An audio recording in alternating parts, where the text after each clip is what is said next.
Eu trouxe um vídeo para nos inspirar na mensagem que vai ser comunicada hoje. Tudo é a respeito dele, tudo é para ele, nós somos dele. A palavra de Deus hoje tem como título, Ele é Jesus, simplesmente isso. Assista e depois a gente conversa.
Tudo é dele, tudo é para ele. Abra sua Bíblia comigo no Evangelho de João, capítulo 14. Vamos ler uma das afirmações mais fortes, sucintas, porém mais fortes de todo o Novo Testamento. Uma das, tudo que Jesus disse foi muito forte e muito importante. Mas essa daqui eu faço questão de analisar com calma com todos vocês hoje. João 14, a partir do verso 1.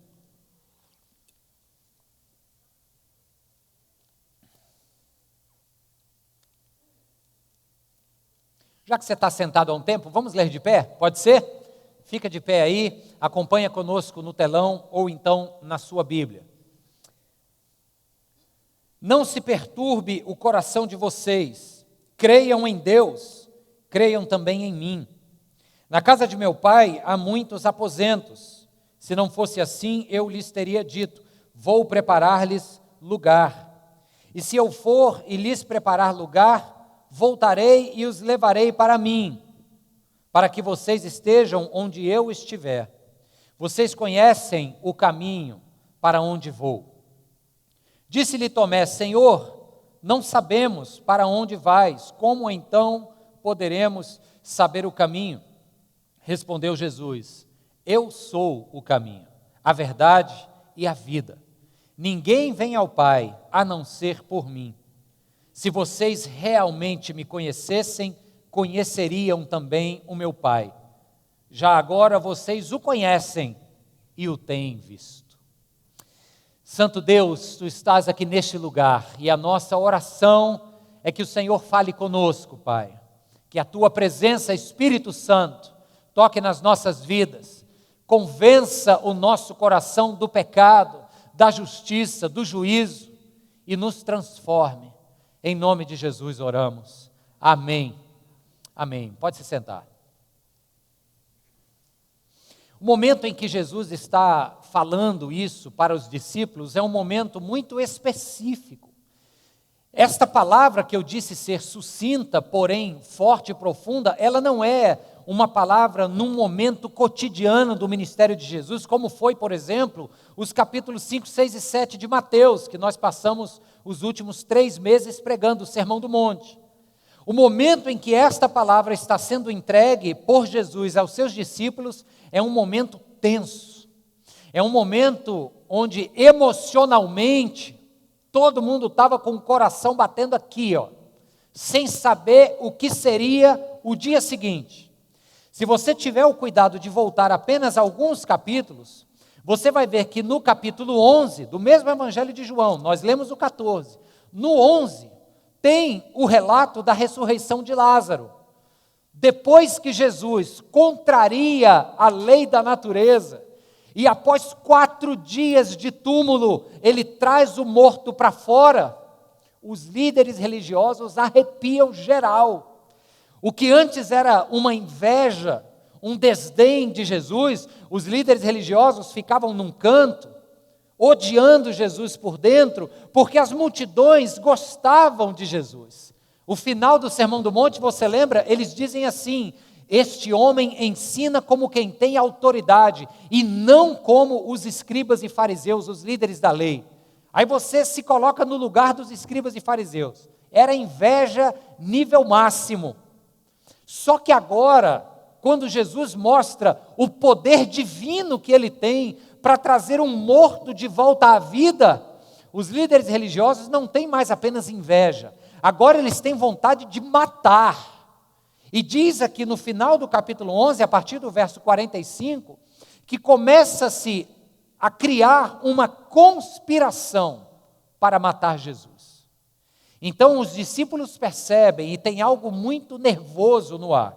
Capítulo 12 vem, Jesus ainda está em Betânia, um vilarejo a 3 quilômetros de Jerusalém, onde moravam Lázaro, o ex-defunto, Marta e Maria, suas irmãs, e acontece um episódio profético. Jesus é ungido, e aquele óleo derramado sobre Jesus simboliza a forma como um cadáver era preparado para o sepultamento.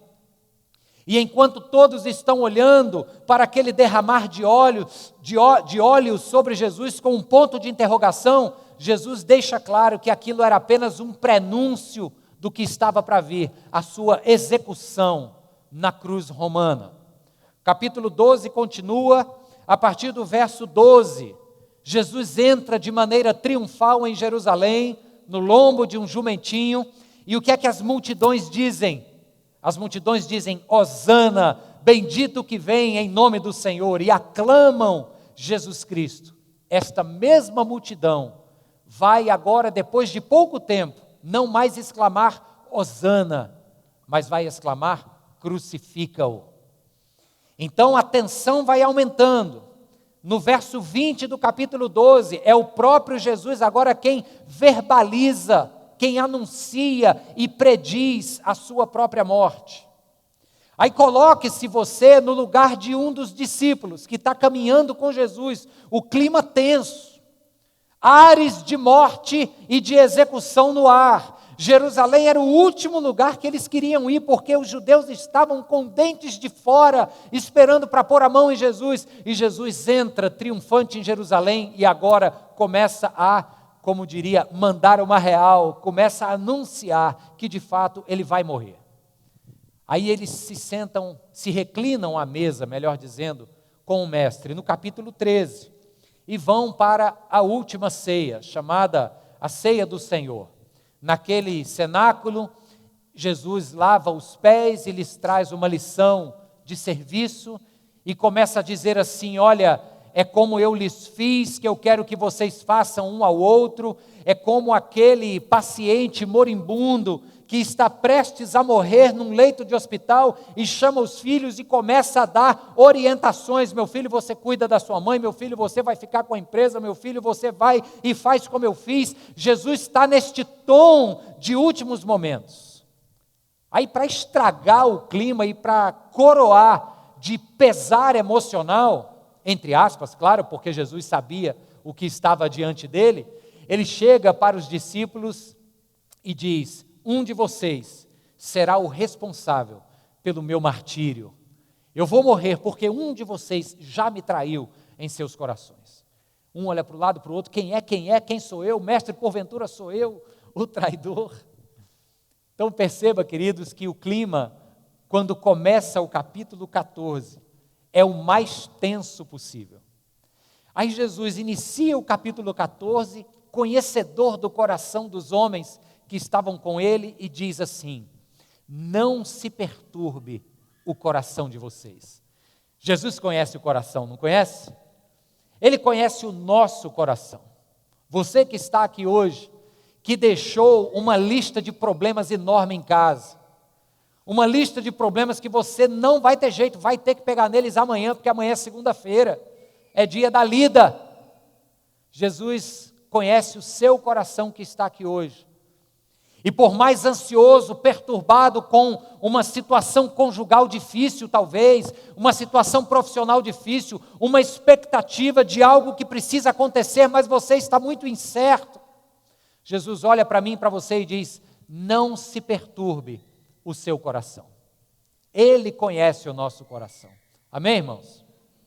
Eu recebi uma ligação essa semana, meu telefone tocou, aí você já vê logo, 011, um telefone desconhecido. Eu tenho pouquíssima gente amiga em São Paulo, então diz: quem é que vai me ligar de São Paulo? Aí você já sabe, né? Telemarketing, vão querer me empurrar um cartão de crédito, vão querer me vender alguma coisa. Mas a moça foi tão gentil que eu dei conversa. Lembrei do pai de um amigo meu ali, que gosta de conversar com atendente de telemarketing. Aí eu dei conversa, e ela disse: olha, eu gostaria de fazer uma pesquisa com você, pode ser? Eu falei: pois não, só vai demorar 1 ou 2 minutinhos. Eu pensei cá comigo, 5, no mínimo, né? Então está me convencendo. Eu falei: pode ir, estou com tempo. E achei super interessante a pesquisa, porque todas as perguntas começavam com a mesma expressão, e aí a resposta eu tinha que dar o nível de preocupação do que ela me apresentava. Então a pergunta era assim, ó: qual é o seu nível de preocupação de que o porte de armas seja liberado para o cidadão brasileiro? Aí na hora você já sabe quem encomendou a pergunta, o que ela quer descobrir e tal, a gente sabe, né? Para bom entendedor, meias palavras bastam. Aí o seu nível de preocupação é muito preocupado, é razoavelmente preocupado, é apenas preocupado, é pouco preocupado ou é preocupado de jeito nenhum? Aí eu dava a minha resposta. Aí ela: qual é a sua preocupação que a ditadura volte ao Brasil? Aí o nível de preocupação. Qual é a sua preocupação que a censura volte ao Brasil? Quase que eu digo assim: minha senhora, diga logo em quem é que eu tenho que votar, porque você já está tão direto. Mas ela repetiu tantas vezes qual é o seu nível de preocupação, que eu pensei: rapaz, tudo bem, ela quer saber em relação a tal candidato se ele for alçado à presidência, mas tornando essa pergunta um pouco mais geral, vale a pena a gente se perguntar: qual é o nosso nível de preocupação com a segunda-feira que chega? Qual é o nosso nível de ansiedade e preocupação com aquele problema? Aquele, sabe qual é? Aquele lá. Não é esse não, é aquele. Você sabe qual é. Tenho certeza que você sabe qual é. Qual é o seu nível de preocupação com ele? A verdade por trás dessas perguntas é que nós vivemos dias perturbados. Eu não sei você, mas as agendas de todo mundo, ou da grande maioria das pessoas, são agendas cheias, independente de quem trabalha fora ou não, de quem estuda. São agendas com muitas demandas, com muita cobrança, com muitas expectativas a serem alcançadas. Os discípulos estavam diante daquele homem a quem eles acreditavam ser o libertador de Israel. Por 3 anos, Jesus havia caminhado pelas terras da Galileia e da Judeia, anunciando o reino de Deus. É como se aqueles discípulos, ao longo desta caminhada com o Mestre, tivessem lá por dentro pensando assim, ó: quando é que este Salvador, nós cremos que Ele é o Salvador, nós cremos que Ele é o Messias, quando é que o Messias vai desembainhar uma espada, vai bater na mesa e dizer: chega, acabou o governo de Roma, agora o Messias vai libertar? Se você lembrar da história, o povo de Israel há muitos séculos vivia debaixo de impérios opressores. Foram os assírios, depois os babilônicos, depois os persas, depois os gregos no Império Helênico, depois os romanos. Eu estou dizendo a grosso modo, teve muita briga no meio do caminho. Teve a revolta dos macabeus, que tirou a hegemonia helênica, romana, grega, mas que depois o Império Romano veio e arrastou tudo. Então, nesse momento, o povo judeu vem de geração em geração com aquela lembrança azeda do que é não ser um povo livre. E esses discípulos agora olham para Jesus e dizem: é já já, é já já que ele vai meter a mão na bainha, puxar a espada e dizer: chega, eu sou o enviado do Senhor. E assim como Davi venceu os exércitos mais imponentes, eu sou o filho de Davi, o Messias, e vou vencer qualquer exército, inclusive romano. Essa era a expectativa dos judeus, talvez dos discípulos. E agora Jesus está dizendo que vai morrer, e que vai partir, e que está indo de volta para o Pai, e que vai preparar morada. Então, se nós temos dias perturbados, os discípulos estavam com dias perturbadores, cheios de ansiedade, de confusão nas suas emoções e expectativas. Está claro, irmãos? Eu não sei você, mas eu tenho meus dias assim. Eu tenho meus dias onde o amanhã se torna um grande ponto de interrogação. Eu tenho os meus sonhos e as minhas pretensões como homem, como pai, como cidadão, como pastor. E tem momentos em que o amanhã se torna escuro, interrogativo. E nessas horas o coração se perturba. E é nessas horas que eu preciso ouvir o Senhor Jesus dizer: não se perturbe o coração de vocês. Ele te conhece, Ele sabe como está o seu coração aqui hoje, está dizendo: não se perturbe. Só que Ele simplesmente não diz, porque seria muito fácil dizer: não se perturbe, pois não vou me perturbar. Mas não é assim que acontece. Ele dá o remédio, Ele dá o jeito. Ele continua no verso 1 dizendo assim: não se perturbe o coração de vocês. Olha a solução: creiam em Deus e creiam também em mim. Muito importante o que Jesus está dizendo aqui. Creiam em Deus, Ele está falando para judeus. Judeus tinham Yahvé como o Deus de Israel. Creiam em Deus, mas creiam também em mim. O Evangelho de João é um evangelho escrito com uma finalidade, a finalidade de mostrar que Jesus era ninguém menos do que Deus. Então creiam em Deus, mas creiam também em mim. Já deu tempo de vocês saberem quem eu sou. Vocês querem conhecer o Pai? Quem vê a mim, vê o Pai. Está claro, queridos? Creiam em Deus e creiam também em mim. Para nós isso é muito importante. Para nós aqui brasileiros. Porque o Brasil é um país religioso. Se você perguntar quem crê em Deus, 90% do povo vai levantar a mão. Vai ter aqueles que com convicção vão se dizer ateus. E mesmo o ateu, mal sabe ele reflete a presença de Deus apenas no momento em que ele respira. Quando ele respira e tem ar nos pulmões, ele nem sabe, mas está refletindo a presença do Deus que um dia soprou o hálito de vida. Eu já contei isso aqui uma vez, mas deixa eu falar de novo, entre parênteses. O tetragrama sagrado, que são as 4 consoantes do hebraico, que se escreve o nome de Deus, que se traduziu por Yehová ou Yahvé, ele tem 2 consoantes que são aspiraladas, que para você dizer, tem que dar um bafo para fora, assim, Yahvé.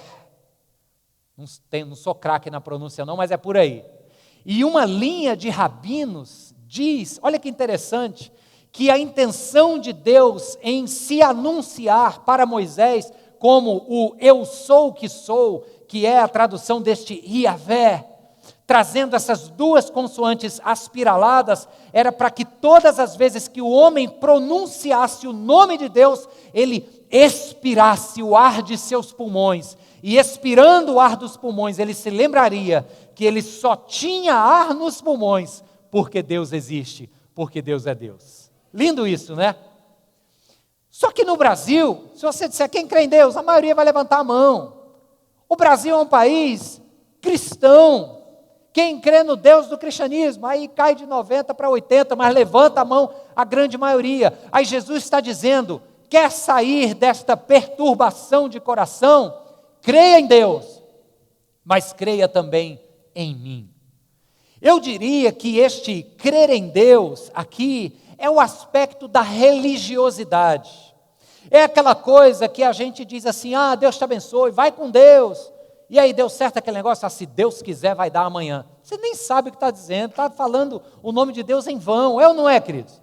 A gente fala da boca para fora porque para nós é muito corriqueiro, é muito cotidiano falar de Deus. Deus, afinal de contas, é alguém presente na nossa cultura. Aí Jesus diz: não é suficiente apenas crer em Deus. Quer resolver a perturbação do seu coração? Creia em Deus, mas creia também em mim. E aqui é onde está a chave. Por isso que naquele vídeo tudo é a respeito de Jesus. É a respeito do Verbo de Deus, do pão da vida, do Senhor dos senhores, do Cristo enviado. Jesus Cristo disse: tem que crer em mim. E levar Jesus Cristo a sério é dar um passo além da religião. Se a gente quiser ficar na religião apenas, nós teremos um discurso muito cheio do vocábulo Deus. Eu creio em Deus, Deus é o meu guia, Deus é o meu forte, Deus me proteja, Deus vai adiante, mas isso é tudo muito sem consistência, concorda? Jesus Cristo, que é o Deus encarnado, Ele precisa ser compreendido, vivido, apropriado nos nossos corações, amém? Aí Jesus diz assim: vocês vão crer em Deus, mas vão crer também em mim. E querem saber qual é o caminho? Aí é nesse verso agora que a gente vai debruçar especial atenção. Ele diz no verso 6, respondeu Jesus à pergunta de Tomé: mestre, qual é o caminho? Aí Jesus diz: eu sou o caminho, a verdade e a vida. E ninguém vem ao Pai, a não ser...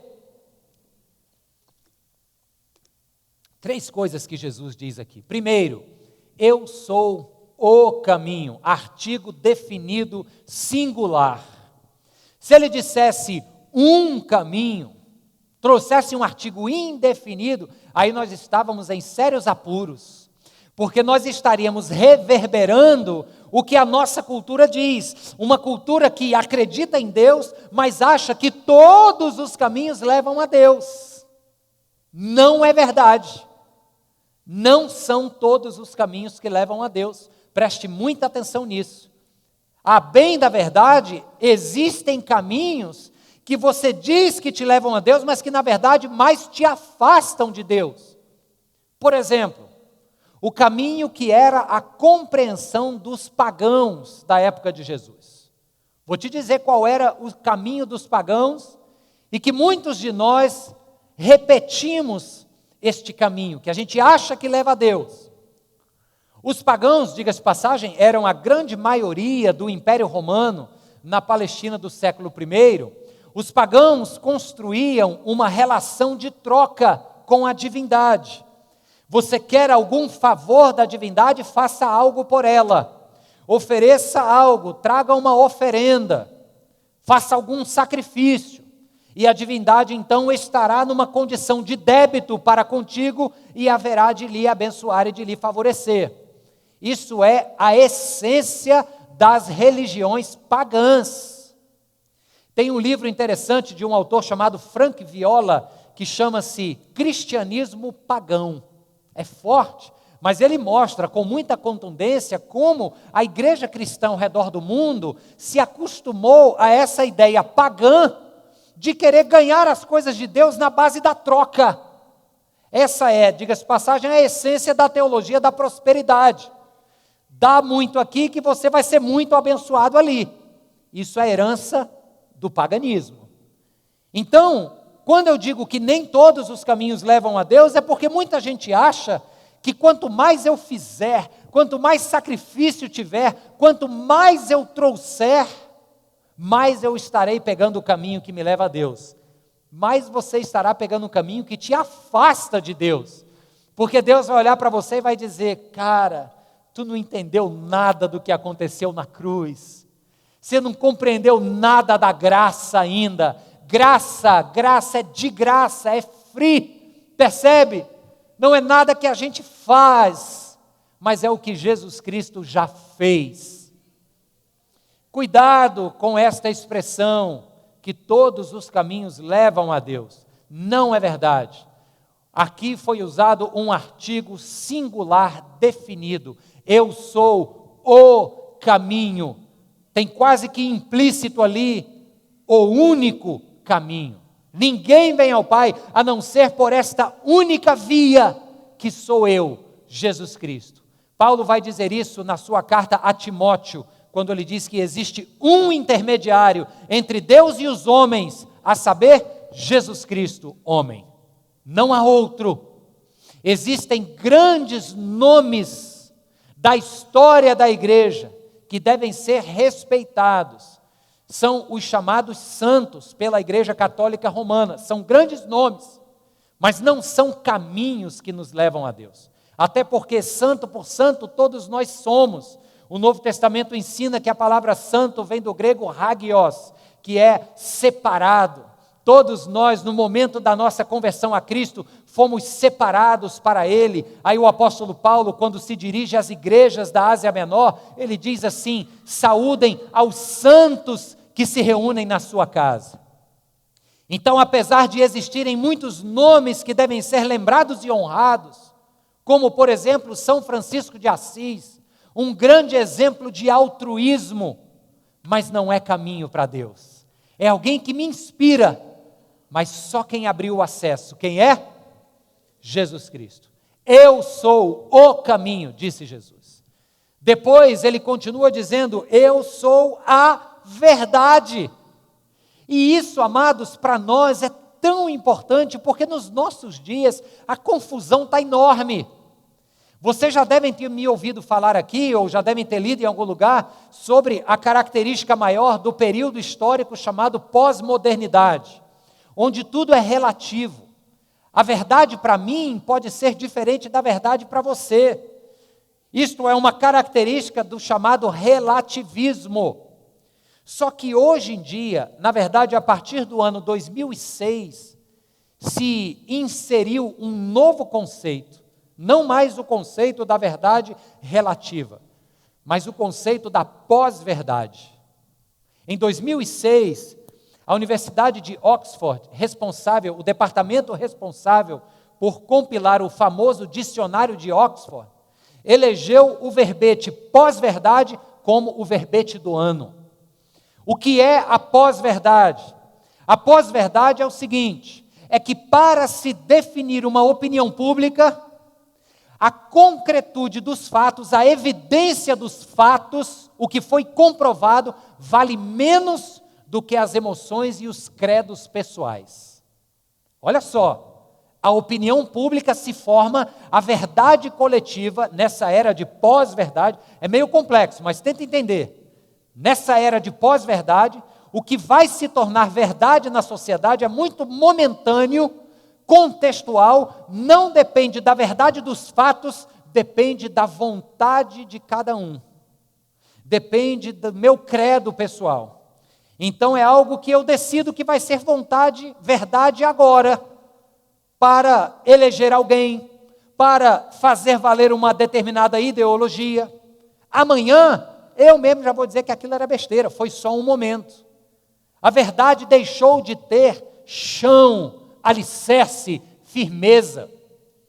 E eu queria trazer para vocês um conceito do judaísmo sobre verdade, porque, você lembra, né? Jesus era judeu. Quando ele fala, eu sou a verdade, ele tem um conceito de verdade na mente muito diferente do nosso conceito, que é manchado por essa cultura relativista e de pós-verdade. Jesus traz à mente um conceito da verdade chamada emet, no hebraico. Emet vem de um radical do hebraico chamado aman, e aman significa firmeza, solidez. Sabe quando a gente diz assim, amém? O amém vem desta mesma raiz. O que significa amém? Assim seja, né? Ou seja, está firme, é isso mesmo. Assim seja, eu creio nisso. E tanto o emet, que é verdade, que se baseia na raiz do aman, o mesmo termo aman dá origem a um termo muito importante no hebraico chamado emunar.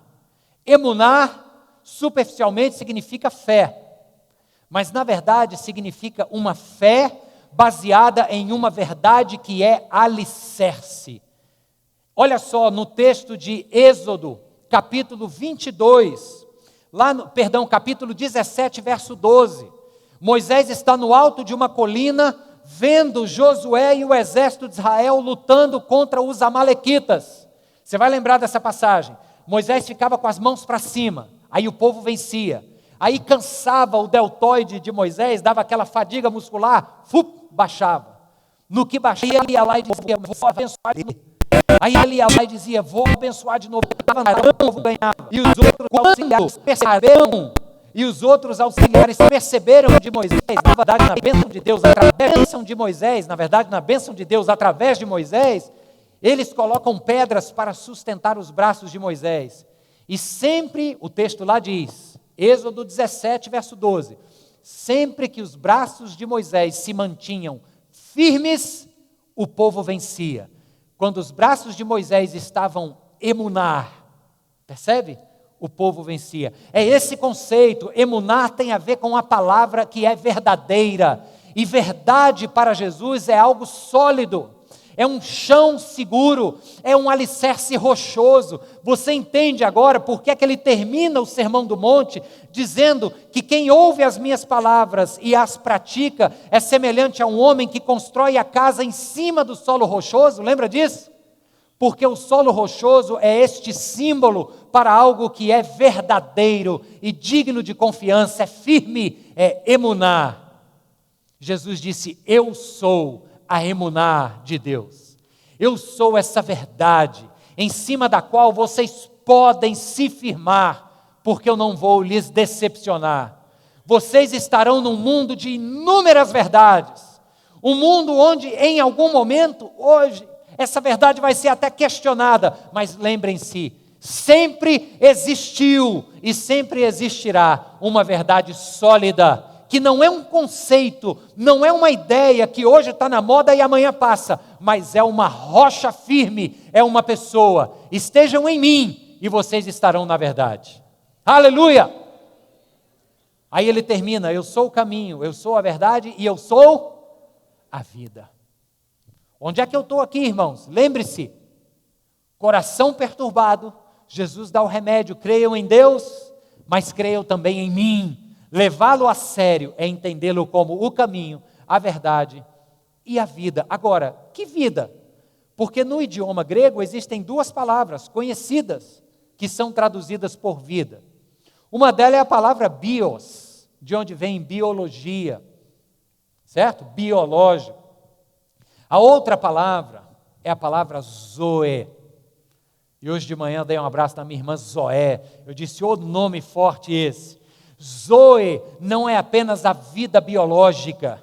Zoe não tem a ver apenas com a reprodução celular, que começa no desenvolvimento do feto e se finda no dia da morte.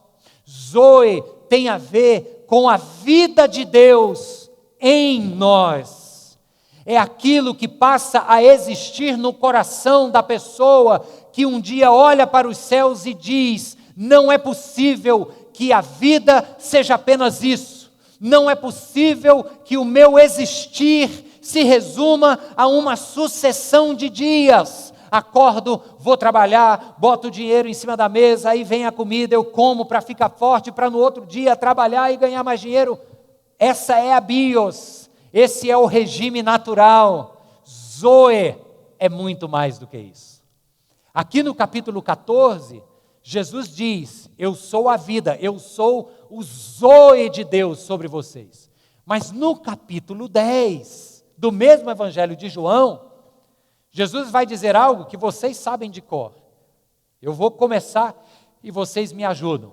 Jesus diz assim, o ladrão veio para matar, roubar e destruir. Eu vim, disse Jesus, para que tenham vida e vida em abundância. Eu vim para que tenham zoe. Eu vim para que a experiência do existir seja muito mais completa e plena. Eu sou essa vida. Você quer transcender a esta vida que muitas vezes se resume à mediocridade de uma sucessão de dias, você quer ir além disso, então tem que ser através de mim. Eu sou esta vida, esta plenitude. Aleluia! E se hoje nós estamos aqui para crer em Deus, mas crer também em Cristo, entendê-lo e abraçá-lo como o único caminho, a única verdade e a única chance de uma vida plena, nós precisamos fazer 3 coisas, e com isso eu deixo o desafio para você, e vamos orar. Você precisa, primeiro, reconhecer o seu pecado. Não há conversão sem arrependimento. Não há glória da ressurreição sem antes ter havido a tragédia da cruz. Reconhecer o pecado é olhar para si mesmo no espelho da palavra de Deus e dizer assim: estou frito. Isso que está aqui dentro é pecaminoso o suficiente para me separar de Deus. Paulo, escrevendo aos Romanos, diz: todos pecaram e destituídos estão da glória de Deus. Não é que os maus pecaram, os grandes déspotas da história da humanidade pecaram. Sim, pecaram, mas todos pecaram. A palavra de Deus diz: não há um justo, um sequer. Aquilo que às vezes você tenta dar uma atenuada, dizer assim: eu tenho esse jeito porque é a culpa dos meus pais, veio aí de geração, é maldição familiar, tenha paciência. A gente tenta atenuar de todo jeito. O nome disso, queridos, é pecado, e o pecado te distancia de Deus. Querer fazer só o que o seu coração deseja é uma inclinação que vem desde lá do Éden. Deus olha e disse: pode comer de tudo, vocês terão plenitude, menos daquilo. Aí a Eva e o Adão disseram: mas é exatamente aquilo que a gente quer. Isso é uma inclinação natural do nosso coração. O nome disso poderia ser burrice e estupidez, sim, mas acima de tudo é pecado. Então, em primeiro lugar, se você quer crer em Deus e crer também no Filho, você precisa, reconhecer o seu pecado. E depois de reconhecer, se arrepender dele. E fazer, número 2, reconhecer a tua necessidade de um Salvador. Sabe, eu vou dizer algo aqui para que você entenda. O que nos leva ao inferno não é o pecado é consequência de outra coisa pior. O que nos leva ao inferno é a nossa autonomia, prepotência, é acharmos que não precisamos de um Salvador. Aí quando a gente acha que não precisa de um Salvador, aí a gente convive com o pecado. Então hoje aqui nós precisamos fazer esse jogo de autoavaliação sincera e dizer assim: eu não tenho condições de me salvar a mim mesmo. Muita gente busca recursos de autojustificação, de autossalvação. Às vezes você busca numa carreira de sucesso. Se todos olharem para você, te elogiarem, te colocarem lá em cima, você vai dizer: beleza, estou bem na fita, e confunde isso com salvação, e não é. Muitos tentam encontrar artifícios de autossalvação na conta bancária recheada, e conquanto eu tenha bastante dinheiro para usufruir de muitas experiências e adquirir muitos bens, eu vou me sentir bem, e isso é uma falsa sensação de salvação. Mas precisa chegar o momento, e eu oro para que seja hoje, em que essa máscara cai, em que essas escamas caem dos nossos olhos, e a gente reconheça o quão desesperadamente nós estamos carentes de alguém que nos salve, de alguém que pague o preço por nós. E alguém já pagou esse preço. Quem foi, irmãos? Jesus Cristo. Terceiro lugar, você precisa de alguém que lhe faça reconhecer o seu pecado, é o Espírito Santo. Ele vai lhe convencer do quanto você precisa de um Salvador. E você então vai poder fazer algo que talvez seja a maior e melhor decisão da sua história. Você vai fazer uma transferência de senhorio. Preste atenção no termo. Alguns chamam isso de conversão. Outros poderiam chamar de aceitar a Jesus. Eu prefiro chamar, porque fica mais explicativo, de transferência de senhorio. É você reconhecer que você tem rodado no modo egoísta. O senhor da sua vida é o seu próprio ego. Por isso que aquilo que você quer lhe é tão tentador. E na maioria das vezes, como disse Paulo, o bem que quero não faço, e sim o mal que não quero, este faço. Por quê? Porque quem está sentado no trono do meu coração sou eu mesmo. São os meus próprios interesses, é a minha própria vontade. É o senhorio do Gustavo, é o senhorio do Irandes, o senhorio do Alejandro. Nós somos senhores das nossas vidas por excelência. E o que chamamos de conversão, fruto de um arrependimento genuíno, é quando nós transferimos esse senhorio. É um passo difícil, irmãos. E dizemos: Senhor Jesus, a partir de hoje, venha ocupar o trono do meu coração. Venha ser sobre mim o meu rei. Venha ser sobre mim o meu Senhor. Que a tua vontade prevaleça e não a minha. É isso que a gente diz ao Senhor. Amém, queridos? Creiam em Deus, mas creiam também, abracem também, se comprometam também com o Filho, que são a mesma pessoa, o Deus encarnado, Jesus Cristo. Ele é o Deus que pode fazer um milagre na sua vida hoje.